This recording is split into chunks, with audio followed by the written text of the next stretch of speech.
किसान, बदलते भारत की शान।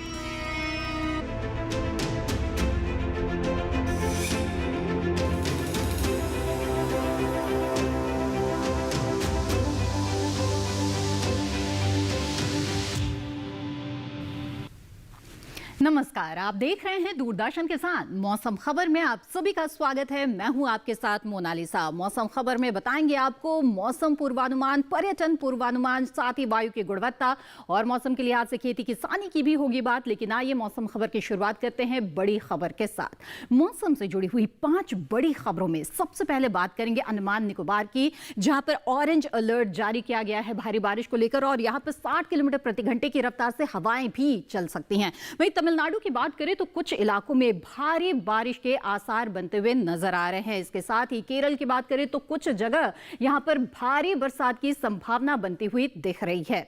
आगे बढ़ते हैं, जम्मू कश्मीर की बात करते हैं। कुछ इलाकों में यहां पर न्यूनतम तापमान 1 से 2 डिग्री सेल्सियस तक गिर सकता है। वहीं पर अगर पंजाब की बात करें तो कुछ जगह न्यूनतम तापमान 8 डिग्री सेल्सियस के नीचे पहुंच गया है।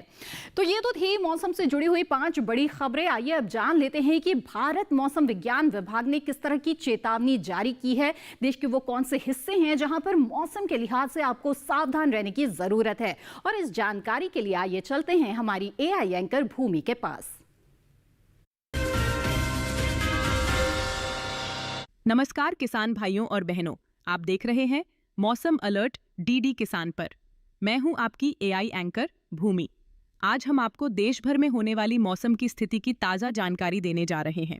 उन क्षेत्रों की जानकारी लेते हैं जहां सतर्क रहें।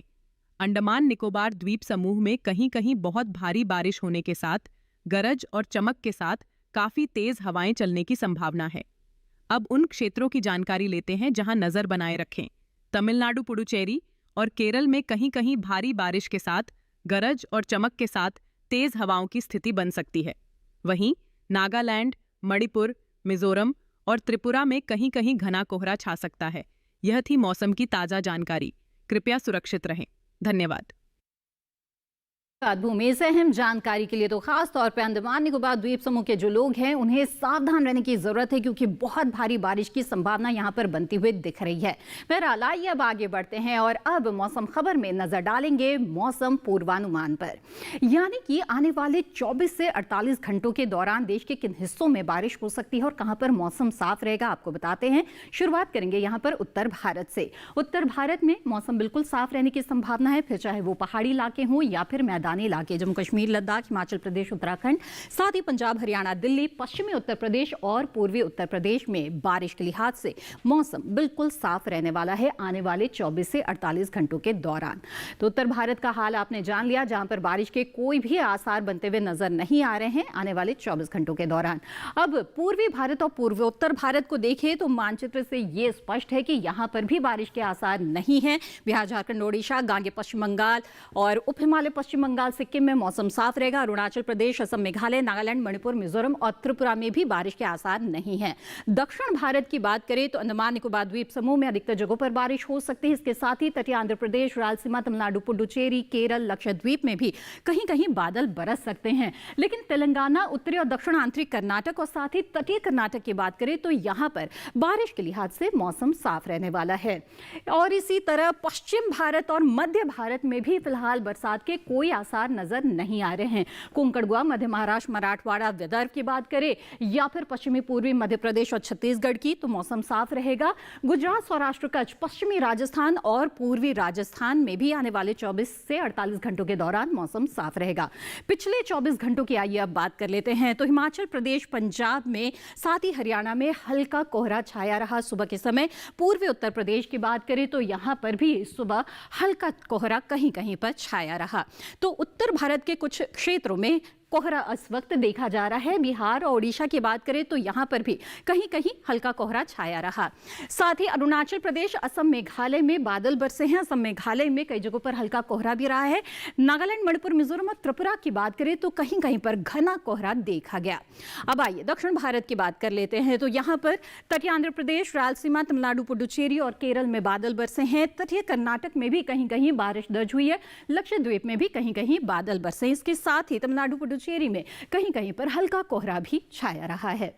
अब आगे बढ़ते हैं और बात करते हैं मध्य प्रदेश की। पश्चिमी और पूर्वी मध्य प्रदेश में कहीं कहीं हल्का कोहरा रहा। छत्तीसगढ़ में भी ऐसी ही स्थिति नजर आई। मध्य महाराष्ट्र, कोंकण, गोवा में बादल बरसे हैं। साथ ही सौराष्ट्र कच्छ की बात करें तो यहाँ पर भी हल्का कोहरा कुछ जगहों पर देखा गया है पिछले 24 घंटों के दौरान। तो जाना आपने मौसम की चाल में पिछले 24 घंटों में कैसा रहा देश में मौसम का मिजाज। और इसी के साथ यहाँ पर मौसम खबर में रुकेंगे एक छोटे से ब्रेक के लिए। जल्द हाजिर होंगे, आप बने रहें दूरदर्शन किसान पर। दीदी नौकरी लग गई। अरे वाह, बधाई हो। तो अब तो ढेर सारी शॉपिंग। हाँ दी, नया मोबाइल। अरे रुको शहजादे, सैलरी से पहले खर्चे। इंस्टेंट लोन भी तो मिलता है। पहले बजट बनाना सीखो, फिर खर्च करो। पर दी, देखो, कमाई का एक हिस्सा हमेशा बचाना चाहिए, लेकिन पार्टी देने से नहीं बचोगे तुम। हाँ दी, पार्टी मेरी, बजट तुम्हारा। अच्छा। आरबीआई कहता है, सही वित्तीय बर्ताव करे आपका बचाव।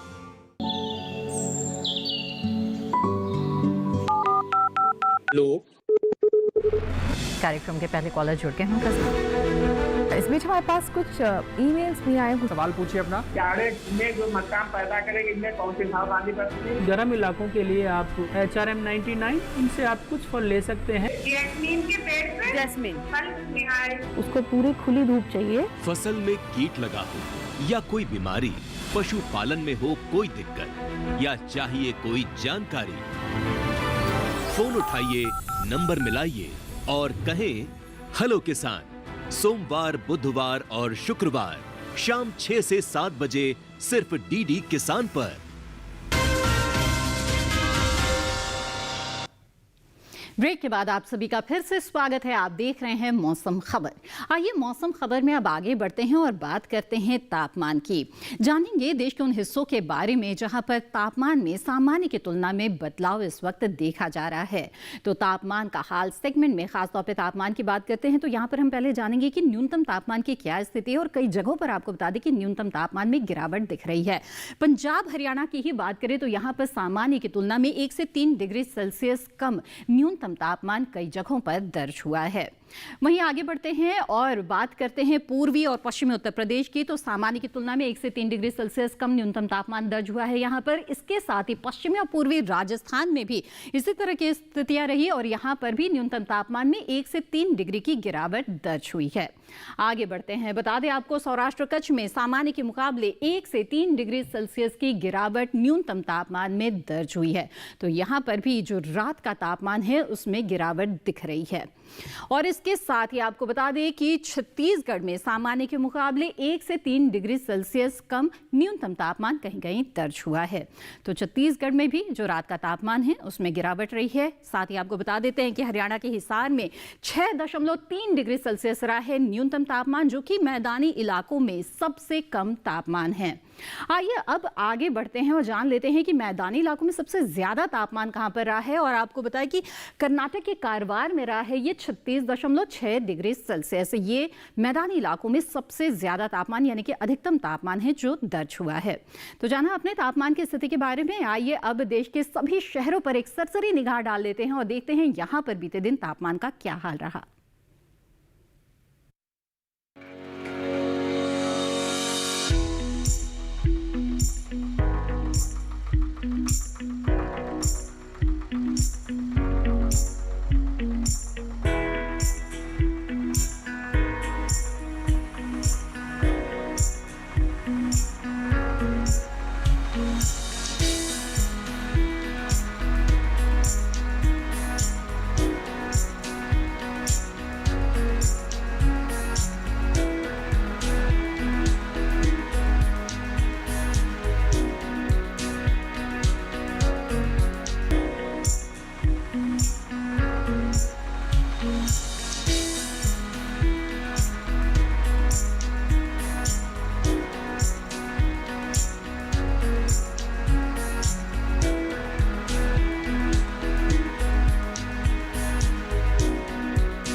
जी हाँ, तो जाना अपने देश के सभी प्रमुख शहरों में तापमान की क्या स्थिति है। आगे मौसम खबर में वायु की गुणवत्ता, पर्यटन पूर्वानुमान और मौसम के लिहाज से खेती किसानी की बात करेंगे।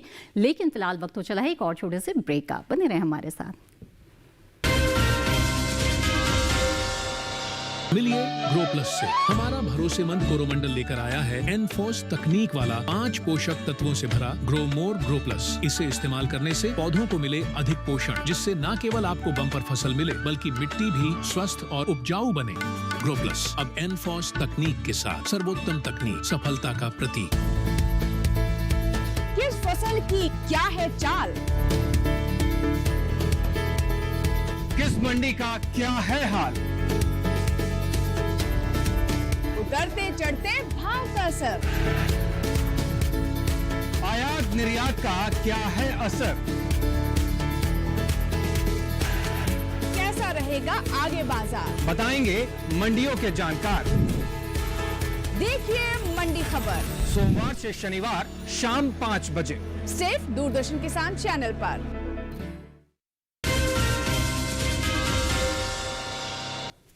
ब्रेक के बाद आप सभी का फिर से स्वागत है। आप देख रहे हैं मौसम खबर। आइए अब मौसम खबर में आगे बढ़ते हैं और जानते हैं वायु गुणवत्ता के बारे में। जिस हवा में आप सांस लेते हैं उसकी स्थिति कैसी है, अच्छी है, खराब है या फिर महज संतोषजनक के स्तर पर है, ये जानने के लिए चलते हैं एआई एंकर भूमि के पास और जानते हैं वायु गुणवत्ता का हाल।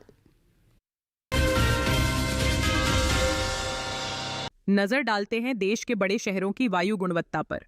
सबसे पहले बात करते हैं दिल्ली की, जहां वायु गुणवत्ता अधिक खराब रही। यहां गुणवत्ता सूचकांक 359 दर्ज किया गया। पुणे की वायु गुणवत्ता औसत रही। यहां का वायु गुणवत्ता सूचकांक 133 दर्ज हुआ। मुंबई की बात करें तो यहां की वायु गुणवत्ता भी औसत रही। मुंबई में वायु गुणवत्ता सूचकांक 175 रहा। कोलकाता में वायु गुणवत्ता सूचकांक 237 दर्ज किया गया, जो कि कम खराब श्रेणी में है। बेंगलुरु में वायु गुणवत्ता सूचकांक 82 दर्ज किया गया, जो संतोषजनक श्रेणी में आता है। लखनऊ में वायु की गुणवत्ता कम खराब रही। यहां वायु गुणवत्ता सूचकांक 220 दर्ज हुआ।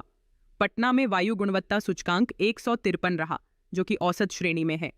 उधर हैदराबाद में वायु गुणवत्ता सूचकांक 86 रहा, जो कि संतोषजनक श्रेणी में आता है। अहमदाबाद में भी वायु की गुणवत्ता औसत रही। यहां वायु गुणवत्ता सूचकांक 195 दर्ज किया गया। कृपया अपनी सेहत का ध्यान रखें। हम फिर मिलेंगे, तब तक के लिए नमस्कार। धन्यवाद भूमि इस अहम जानकारी के लिए। तो खासतौर पे कोलकाता, लखनऊ, दिल्ली के लोगों को बहुत ही सावधान रहने की जरूरत है, क्योंकि यहाँ पर जो AQI है, एयर क्वालिटी इंडेक्स है, वो 200 के पार जा रहा है और दिल्ली में तो 350 के पार है। बहरहाल आगे बढ़ते हैं। अब जान लेते हैं कि पर्यटक स्थलों पर आपको कैसा मौसम मिल सकता है आने वाले 4 दिनों में। नजर डालते हैं पर्यटन पूर्वानुमान पर। आइए पर्यटन पूर्वानुमान की शुरुआत करते हैं सबसे पहले मनाली से। तो हिमाचल प्रदेश के मनाली में बिल्कुल साफ मौसम आपको आने वाले 4 दिनों के दौरान मिलने वाला है। तापमान की बात करें तो अधिकतम तापमान 15 डिग्री सेल्सियस रहेगा बुधवार और गुरुवार को, और इसके साथ ही शुक्रवार शनिवार को अधिकतम तापमान में 1 डिग्री की हम बढ़ोतरी देख रहे हैं। न्यूनतम तापमान की बात करें तो उसमें भी लगातार बढ़ोतरी के आसार बने हुए हैं। बुधवार को 1 डिग्री रहेगा न्यूनतम तापमान, तो वो शनिवार तक जाते जाते 3 डिग्री तक पहुंच जाएगा। अब बात करते हैं पंजाब के अमृतसर की। यहां भी बिल्कुल धूप निकली रहेगी, साफ मौसम रहने वाला है। बुधवार को तापमान रहेगा 22 से 7 के बीच। ये तापमान आने वाले और 3 दिनों के दौरान बिल्कुल बरकरार रहेगा। कोई भी उतार चढ़ाव की स्थिति तापमान में फिलहाल नजर नहीं आ रही है और मौसम भी बिल्कुल साफ रहने वाला है आने वाले 4 दिनों के दौरान। तो जाना अपने अमृतसर में कैसा मौसम आपको मिल सकता है आने वाले 4 दिनों में। आगे बढ़ते हैं। अब आइए उत्तराखंड के चमोली का रुख कर लेते हैं। यहाँ पर भी बिल्कुल साफ मौसम आपको मिलने वाला है। 23 डिग्री सेल्सियस अधिकतम तापमान लगातार 4 दिनों के दौरान बना रहेगा, बुधवार से लेकर शनिवार तक। न्यूनतम तापमान की बात करें तो बुधवार को 8 डिग्री सेल्सियस रहेगा, लेकिन गुरुवार को 1 डिग्री की बढ़ोतरी आ सकती है और फिर 9 डिग्री पर यह तापमान बरकरार रहेगा। शुक्रवार और शनिवार को भी बहुत ज्यादा उतार चढ़ाव यहाँ पर भी तापमान में नहीं है। अब आइए जान लेते हैं क्या हाल रहेगा उत्तर प्रदेश के प्रयागराज में। यहाँ पर सुबह के समय आपको कोहरा मिल सकता है, फिर दिन चढ़ने के साथ मौसम साफ हो सकता है। बुधवार को 26 से 11 के बीच तापमान की स्थिति रहेगी। अगले दिन अधिकतम तापमान में 1 डिग्री की गिरावट आ सकती है। 25 से 11 के बीच तापमान रहेगा। शुक्रवार को न्यूनतम तापमान में 1 डिग्री की गिरावट के साथ 25 से 10 के बीच में तापमान की स्थिति रहेगी और शनिवार को भी ये तापमान बना रहेगा। आइए अब आगे बढ़ते हैं और पश्चिम बंगाल के दार्जिलिंग की बात कर लेते हैं। तो यहाँ पर भी बिल्कुल साफ मौसम आपको मिलने वाला है आने वाले 4 दिनों के दौरान। बुधवार को 16 से 6 के बीच तापमान की स्थिति रहेगी। अगले दिन गुरुवार को 1 डिग्री की बढ़ोतरी अधिकतम और न्यूनतम तापमान में और 17 से 7 के बीच ये तापमान रहेगा, जो शुक्रवार को भी बना रहेगा। वहीं शनिवार तक आते आते फिर से हम अधिकतम तापमान में 1 डिग्री की गिरावट देख रहे हैं और न्यूनतम तापमान में बढ़ोतरी। तमिलनाडु के मदुरई की अगर बात करें तो यहाँ पर आपको हल्के बादल छाए हुए मिल सकते हैं। बुधवार को 31 से 23 के बीच तापमान रहेगा। अगले दिन भी ये तापमान बरकरार रहेगा, लेकिन बारिश के आसार भी बनते हुए नजर आ रहे हैं। शुक्रवार को भी बारिश का दौर जारी रह सकता है और 31 से 22 के बीच रहेगा तापमान। शनिवार को हल्के बादल फिर से छा सकते हैं और 31 से 22 के बीच तापमान की स्थिति रह सकती है। आइए अब आगे बढ़ते हैं और केरल के मुन्नार की बात कर लेते हैं, जहां पर बारिश के आसार नजर आ रहे हैं। बुधवार को 21 से 15 के बीच तापमान की स्थिति रहेगी। ये तापमान आने वाले 3 दिनों के दौरान भी बना रहेगा, कोई उतार चढ़ाव नहीं है। इसके साथ ही गुरुवार, शुक्रवार और शनिवार को हल्के बादल भी छाए हुए आपको मिल सकते हैं। तो अधिकतम तापमान 21 तो न्यूनतम तापमान 15 डिग्री सेल्सियस आपको यहाँ पर मिलेगा, कोई उतार चढ़ाव नहीं है तापमान में। जान लेते हैं अहमदाबाद का हाल। गुजरात के अहमदाबाद में बिल्कुल साफ मौसम मिलने वाला है आने वाले 4 दिनों के दौरान। तापमान की बात करें तो 1 डिग्री की बढ़ोतरी हम बस देख रहे हैं। बुधवार से गुरुवार के बीच में 31 से 20 के बीच बुधवार को तापमान रहेगा, तो अगले दिन गुरुवार को 32 से 21 ये तापमान शुक्रवार को भी बना रहेगा और 32 से 20 के बीच शनिवार को तापमान की स्थिति जा सकती है, यानी कि फिर से न्यूनतम तापमान में 1 डिग्री की गिरावट आ सकती है। लेकिन कमोबेश एक जैसा ही तापमान है, बहुत ज्यादा उतार चढ़ाव नहीं है अहमदाबाद में और साफ मौसम भी आपको मिल सकता है। अब जान लेते हैं राजस्थान के अजमेर के बारे में। यहाँ पर भी बिल्कुल धूप निकली रहेगी, साफ मौसम मिलेगा आपको। 25 से 14 के बीच यहाँ पर तापमान की स्थिति रहेगी बुधवार को। गुरुवार को यहाँ पर हम देख रहे हैं 26 से 10 के बीच में तापमान रहेगा, यानी कि न्यूनतम तापमान में देखिए बिल्कुल से गिरावट यहाँ पर आ सकती है। हालांकि शुक्रवार को फिर से 2 डिग्री की बढ़ोतरी के साथ 26 से 12 के बीच तापमान रहेगा। शनिवार को 25 से 12 न्यूनतम तापमान बना रहेगा, लेकिन अधिकतम तापमान में 1 डिग्री की गिरावट आ सकती है। अब जान लेते हैं मध्य प्रदेश के खजुराहो के बारे में, जहां पर सुबह आपको कोहरा मिल सकता है। 27 से 13 के बीच यहां पर बुधवार को तापमान की स्थिति रहेगी। अगले दिन गुरुवार को 28 से 12 यानी कि अधिकतम तापमान में बढ़ोतरी तो न्यूनतम तापमान में गिरावट। 28 से 12 तापमान शुक्रवार को भी बना रहेगा और शनिवार को 29 से 11 के बीच तापमान की हम स्थिति देख रहे हैं, यानी कि फिर से अधिकतम तापमान में बढ़ोतरी तो न्यूनतम तापमान में गिरावट के आसार यहां पर नजर आ रहे हैं। तो जाना आपने पर्यटक स्थलों का अगर आप रुक करना चाहते हैं तो आने वाले 4 दिनों के दौरान आपको कैसा मौसम मिल सकता है। आइए अब आगे बढ़ते हैं और मौसम के लिहाज से खेती किसानी की बात करते हैं। रबी फसलों की बुआई का उपयुक्त समय चल रहा है और खेतों में जो फसलें खड़ी है उनकी उचित देखभाल का भी समय है, क्योंकि बढ़ते ठंड के बीच में कई बातों का ध्यान रखना जरूरी होता है। कुछ क्षेत्र ऐसे भी होते हैं जहां पर पाला पड़ सकता है, साथ ही नमी बनाए रखना भी जरूरी होता है खेतों में। तो आइए एआई एंकर कृष का रुख कर लेते हैं और जानते हैं समसामयिक कार्यों के बारे में। नमस्कार, आप देख रहे हैं डीडी किसान। मैं हूं एआई कृष और आज हम भारत के विभिन्न राज्यों में होने वाली खेती किसानी से संबंधित सलाहों के बारे में पूरी जानकारी देंगे। ओडिशा के उत्तर पश्चिमी पठार क्षेत्र में 85% तक धान पकने के बाद कटाई कर लें। कटाई के बाद धान को 2 से 3 दिन के लिए सुखाएं।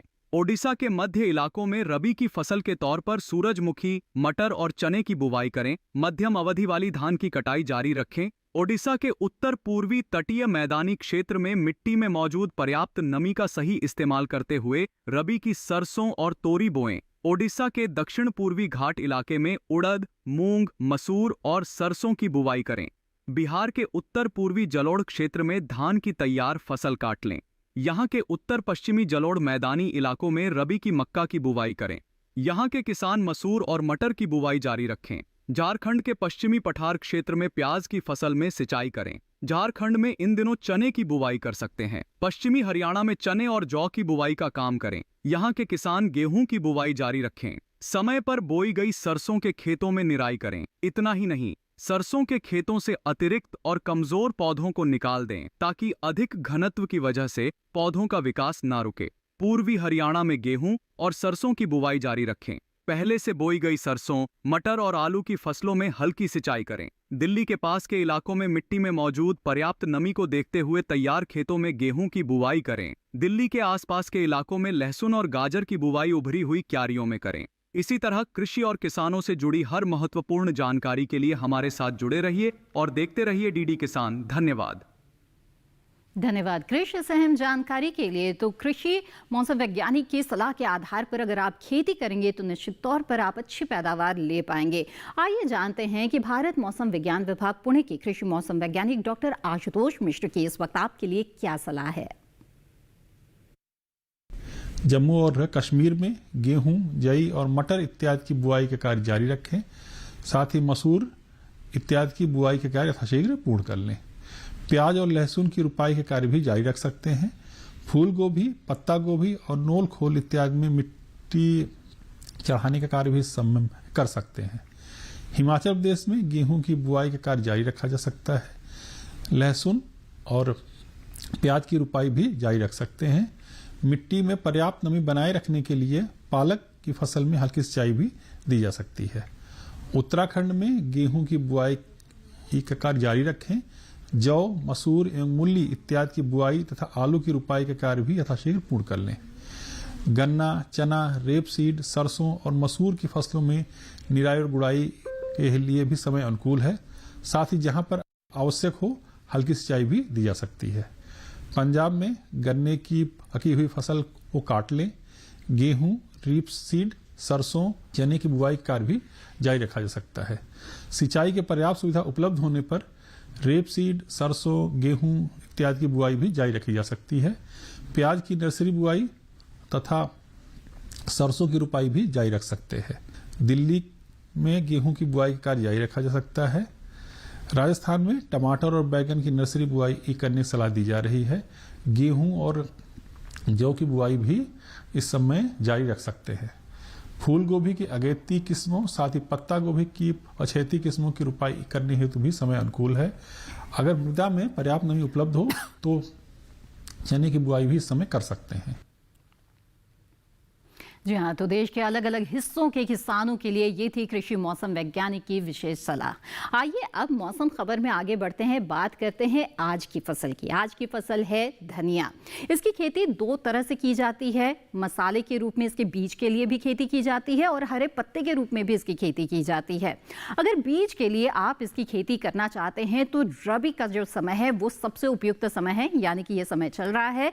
और इसके अलावा हरे पत्ते के लिए इसकी खेती तो पूरे साल भर की जा सकती है और इसकी मांग चूंकि बहुत अच्छी रहती है, इसकी व्यावसायिक खेती आपको लाभ दिला सकती है। तो आइए जान लेते हैं इस रिपोर्ट के जरिए कि धनिया की खेती की क्या है वैज्ञानिक पद्धति।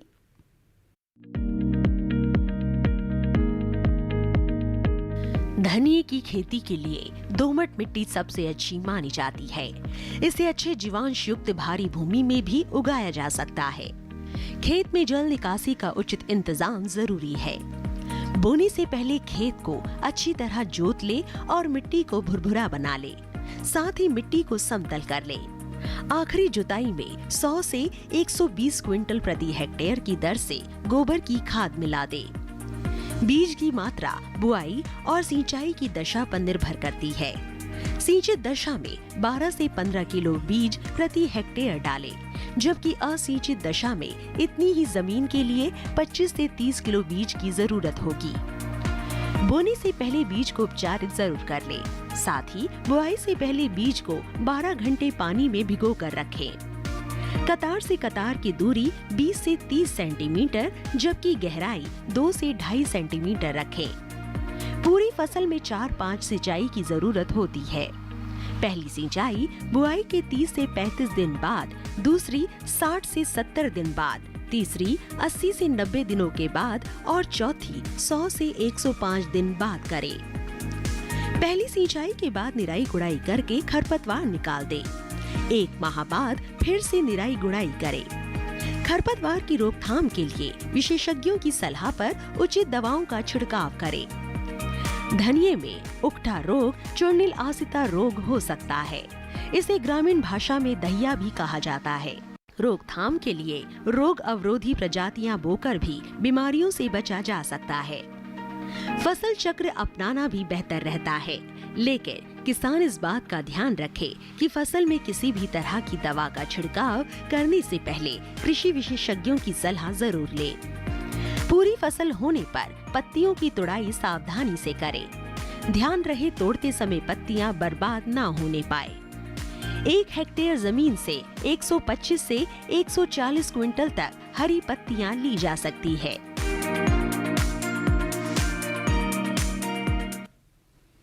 जी हाँ, ये थी धनिया की खेती से जुड़ी हुई महत्वपूर्ण जानकारी। उम्मीद है कि मौसम खबर से आपको मदद मिल रही होगी।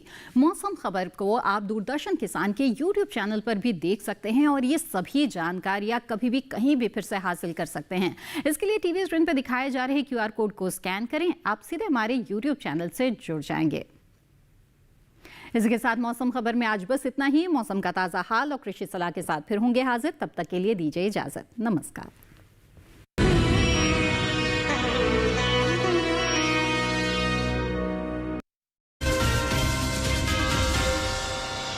नजर डालते हैं देश के बड़े शहरों की वायु गुणवत्ता पर। सबसे पहले बात करते हैं दिल्ली की, जहां वायु गुणवत्ता अधिक खराब रही। यहां गुणवत्ता सूचकांक 359 दर्ज किया गया। पुणे की वायु गुणवत्ता औसत रही। यहां का वायु गुणवत्ता सूचकांक 133 दर्ज हुआ। मुंबई की बात करें तो यहां की वायु गुणवत्ता भी औसत रही।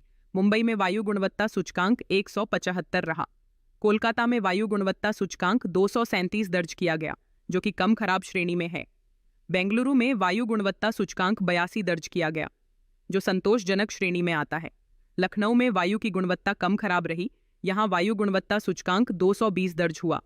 पटना में वायु गुणवत्ता सूचकांक 153 रहा, जो कि औसत श्रेणी में है। उधर हैदराबाद में वायु गुणवत्ता सूचकांक 86 रहा, जो कि संतोषजनक श्रेणी में आता है। अहमदाबाद में भी वायु की गुणवत्ता औसत रही। यहां वायु गुणवत्ता सूचकांक 195 दर्ज किया गया। कृपया अपनी सेहत का ध्यान रखें। हम फिर मिलेंगे, तब तक के लिए नमस्कार।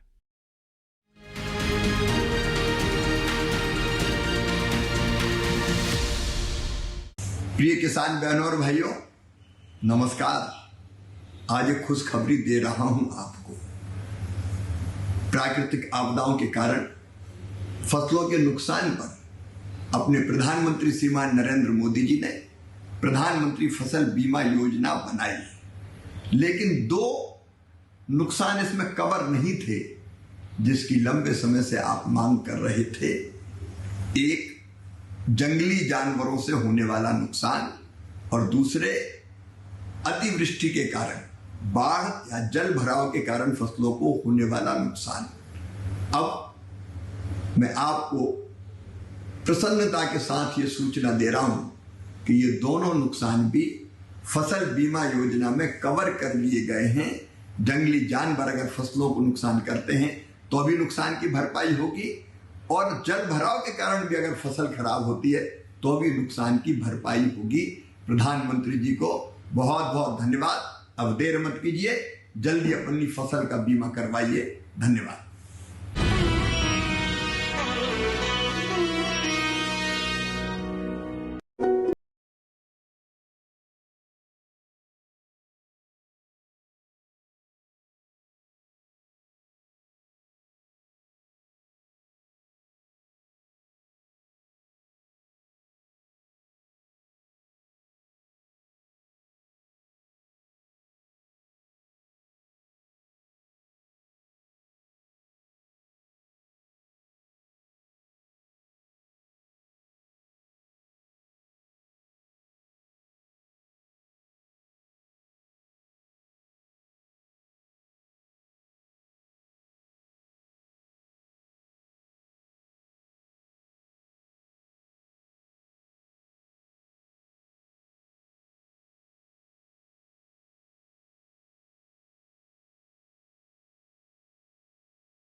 और नॉलेज के लिए आप हमेशा की तरह हमारी किताब पढ़ सकते हैं, और कोई भी क्वेश्चन होता है तो आप पूछ सकते हैं, जिससे हम कोशिश करेंगे आपकी मदद करने की। लेकिन अगर उनको लगता है कि प्रॉपर्टी बेनामी है तो उसके लिए सेक्शन 24(4) में ऑर्डर पास करते हैं और उस प्रॉपर्टी का अटैचमेंट कंटिन्यू हो जाता है। अगर वो नहीं किया है लेकिन इस इंक्वायरी के बाद उनको लगता है कि वो प्रॉपर्टी बेनामी है तो सीधा सीधा सेक्शन 24(4)(b) में उसको अटैचमेंट कर सकते हैं। गलती के कारण कोई ऐसी ट्रांजेक्शन जो बेनामी ना हो, वो बेनामी डिक्लेयर ना हो और आपकी प्रॉपर्टी कन्फिस्केट ना हो, तो इसलिए अपीलेट ट्रिब्यूनल बहुत महत्वपूर्ण रोल अदा करती है इस पूरी प्रक्रिया में। The mission of developing India प्रत्येक शुक्रवार दोपहर 12 बजे डीडी नेशनल पर।